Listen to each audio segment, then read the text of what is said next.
ከምርመራ በፊት ኢንፈርቲሊቲ መኖሩን ሊጠቁሙ ስለሚችሉ ምልክቶች ምን ያላውቃሉ? ፍጹም በሬ ይባላል።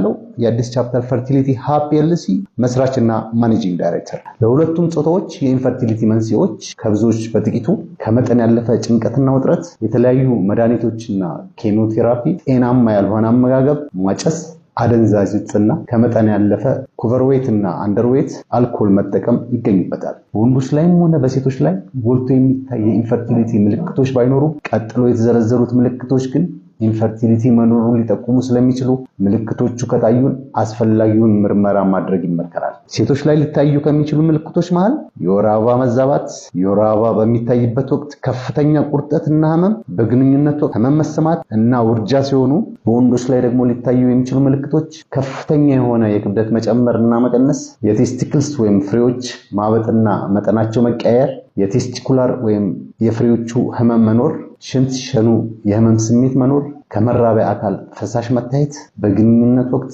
የመራቢያ አካል በተደጋጋሚ ዝግጁ አለመሆን፣ እንዲሁም የመራቢያ አካል ቅርጽ መቀየር ከብዙ በጥቂቶቹ ወንዶች ላይ የሚታዩ ምልክቶች ናቸው። ከላይ ያየናቸው ምልክቶች በሴቷም ላይ ሆነ በወንዱ ላይ ከታዩ የኢንፈርቲሊቲ የማንቂያ ደወል ስለሆኑ ጊዜ ሳያጠፉ የኢንፈርቲሊቲ ምርመራ እንዲያደርጉ ይመከራል። አዲስ ቻፕተር ፈርቲሊቲ ሀብ ስለሚሰጣቸው አገልግሎቶች ባዮ ላይ ባለው የዌብሳይት አድራሻ በመግባት እንድትመለከቱ ሁላችሁም ተጋብዛችኋል።